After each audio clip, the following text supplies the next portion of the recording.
ไว้แม้จะปวดรวดร้าวเพียงใดคราวนี้คงไม่มีวันไม่มีน้ำตาไม่มีคำลาไม่ขอตื่นตันไม่มีแม้สิ่งผูกพันไม่มีวันหวนกลับไปหาอย่าหวังว่าฉันยังฝันอะไรแม้จะเกิดมีแผลดวงใจมุ่งสูญไปจากเรา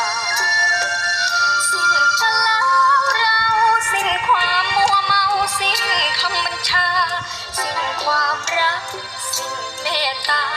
สิ้นวาสนา